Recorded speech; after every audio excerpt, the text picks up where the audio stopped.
So moving on to a other TV, well, not TV, but movie news.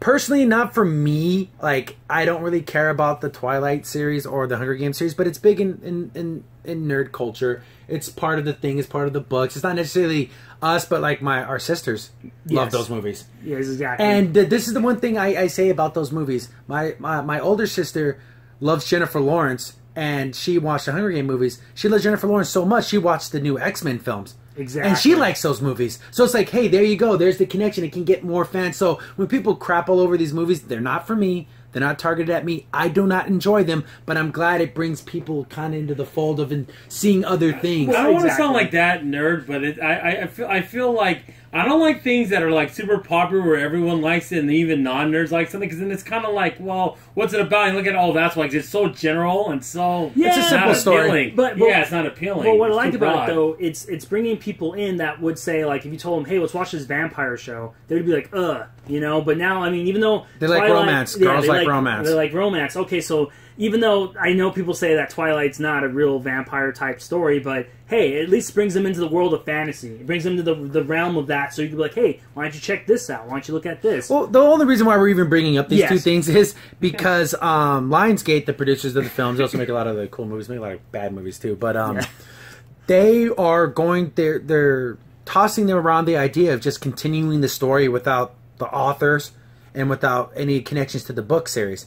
So they just want to make straight up sequels all on their own. Exactly, like straight up like universe. See, the only thing I think would be kind of be interesting in Hunger Games, doing a prequel. Like, how did the world get to this point? Exactly. Like, do like our modern times and see what happened and got to this totalitarian society. And what made the idea for the I think that Games. could be kind of cool. But again, with that being said, I'm not necessarily this huge fan of Hunger Games, but it's sci-fi, dystopian future. But again, I mean, that does sound interesting. The only problem is with our Running Man with the hot chick. Well, yeah, exactly. But with our political current climate, I don't want it to be a certain way, which I know they would go with, which I'm kind of worried about. That, or the problem, too, I wouldn't want it to get too, like, nasty. Like, you know, like how, like, say something like, I don't want to make that series like rated R. Even though it's a lot of adult situations, of course, because people, you know, kids killing each other. Not a very pleasant thing.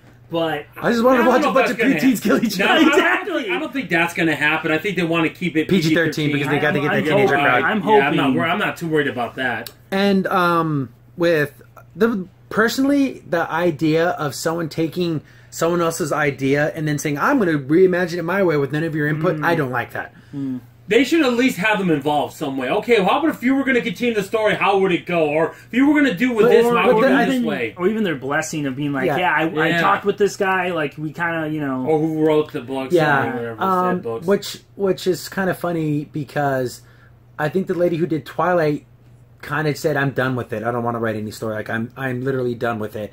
And she wrote literally the most fanficky thing.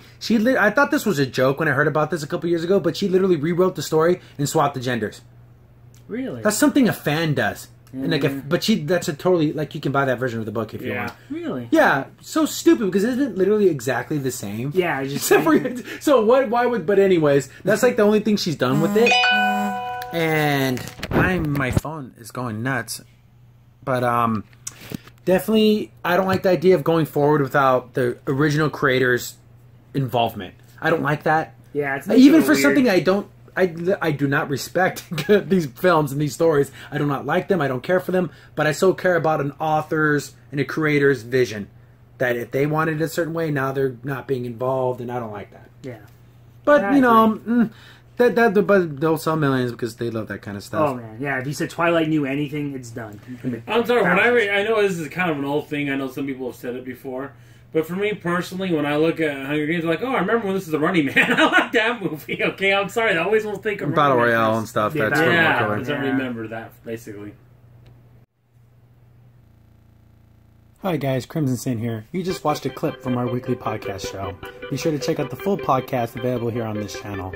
Also, if you like the content and you want to see more of it, be sure to hit the like button and also go ahead and subscribe. Thanks for watching. Stay tuned for more.